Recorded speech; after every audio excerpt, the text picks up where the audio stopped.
Hi friends అందరికీ ఈరోజైతే నేను గులాబ్ జామ్ చేశాను. నార్మల్గా అయితే షార్ట్ చేద్దాం అనుకున్నాను కానీ లాంగ్ వీడియో చేశాను. ఎందుకంటే గులాబ్ జామ్ అనేది చాలా టేస్ట్గా వచ్చింది. నేను కొన్ని టిప్స్తో అయితే గులాబ్ జాము ఎలా చేయాలి, పగులు రాకన్నా అనేది అండ్ పానకం బాగా పీల్చుకోవడానికి ఎలా పాటించాలన్నది టిప్ చెప్తాను. సో మీరు ఎండ్ వరకు చూసి కామెంట్ చేయండి. Thanks for watching friends. చూసారు కదా గులాబ్ జామ్ అనేది ఎంత మంచి షేప్లో మంచి కలర్లో అయితే వచ్చాయి కదా. మీకు కూడా ఎలా రావాలి అంటే ఈ వీడియోని అయితే ఎండ్ వరకు చూడండి. కొన్ని టిప్స్ అయితే చెప్తాను. నేనైతే ముందుగా అయితే ఎవరికి చెప్పిన ఫస్ట్ టిప్ ఇదే అనమాట. మీరు ముందు గులాబ్ జామ్ చేద్దాము తర్వాత పాకం పెడదాము అన్న మాత్రం అనుకోకండి. ఫస్ట్ టిప్ ఈజీ, పాకం పెట్టాలి. అంటే మనం ఒక బౌల్ పిండి తీసుకుంటే దానికి 2 బౌళ్ళు షుగర్ వేసి దాంట్లో 1.5 వాటర్ వేసి మరగనివ్వాలి. దాంట్లోనే కొంచెం యాలకులు కూడా వేయాలన్నమాట, యాలకుల పొడి కూడా. ఇది ప్రాసెస్ అనమాట. సెకండ్ టిప్, పిండిని ఎప్పుడు నేను ఒక బౌల్ పిండి తీసుకున్నానని చెప్పాను కదా, పిండిని ఎప్పుడు మనం చపాతీ పిండిలా గట్టిగా అయితే కలపకూడదు. ఇలా సుత్తి మెత్తగా పైన అంటూ అయితే ఇలా ముద్దలా చేసుకోవాలి.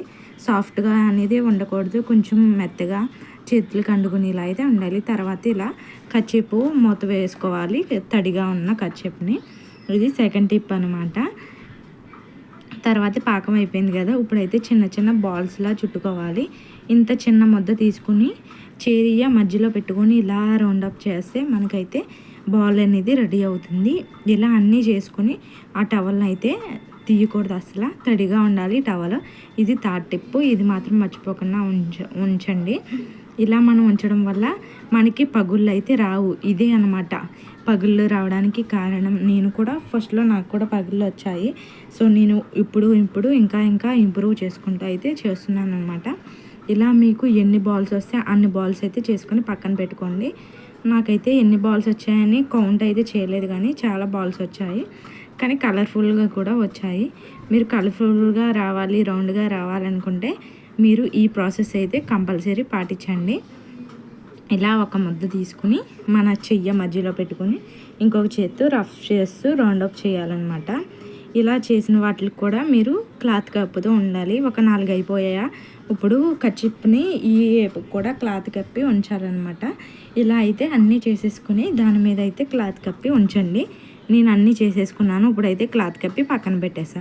ఇంకా ఆయిల్ అయితే ఎక్కువ తీసుకోవాలి. ప్యాన్ పెట్టుకొని ప్యాన్లో ఆయిల్ సరిపడినంత ఆయిల్ తీసుకున్న తర్వాత దాన్ని లో ఫ్లేమ్లో పెట్టాలి.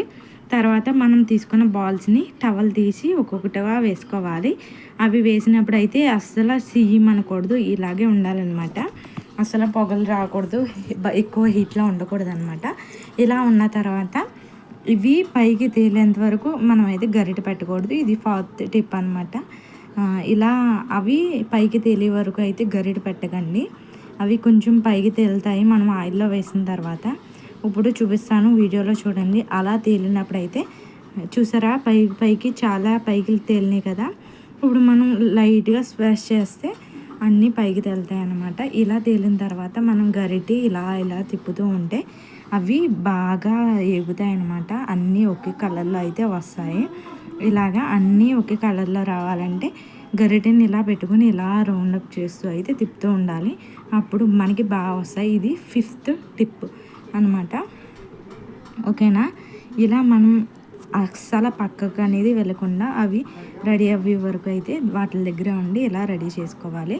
ఇవి కొంచెం కలర్ వచ్చిన తర్వాత మనం పాకం పెట్టుకున్నాం కదా, అది గోరువెచ్చగా ఉందో లేదో చూసుకొని, ఒకవేళ గోరువెచ్చగా లేకపోతే కొంచెం గోరువెచ్చగా చేసుకోవాలి. ఇది 6th టిప్.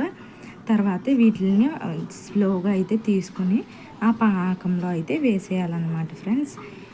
ఇది మాత్రం బాగా పాటించండి. అప్పుడే మీకు గులాబ్ జామ్ అనేది స్మూత్గా పాకం పీల్చుకొని బాగా ఉంటాయన్నమాట. చూసారు కదా, గులాబ్ జామ్ అయితే చాలా టేస్టీగా యమ్మీగా కనిపిస్తున్నాయి. ఇంకా కొంచెం కలర్ రావాలి అనుకుంటే మీరు ఇంకా కలర్ అయితే రప్పించవచ్చు. నేను ఫస్ట్ వాయ కాబట్టి కొంచెం కలర్ తక్కువగా ఫ్రై చేశాను. తర్వాత వాయ అయితే ఎక్కువ వేసాను, కొంచెం ఎక్కువ వేగనిచ్చాను. ఇలా అయితే చేయండి ఫ్రెండ్స్. మీకు గులాబ్ జామ్ పగులు రావు, పాకం బాగా పీలుస్తాయి. ఇలా అయితే తప్పకుండా ట్రై చేయండి.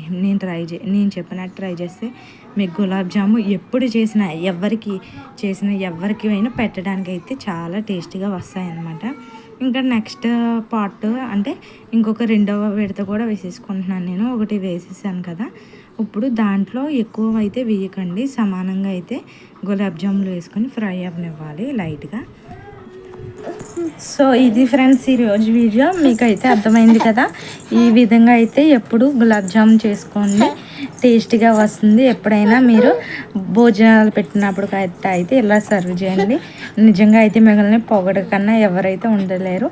Thanks for watching. Please like చేసి కామెంట్ చేసి సబ్స్క్రైబ్ చేయండి. Thanks for watching friends. Bye. మరొక వీడియోతో మేము ముందుకు వచ్చేస్తాం.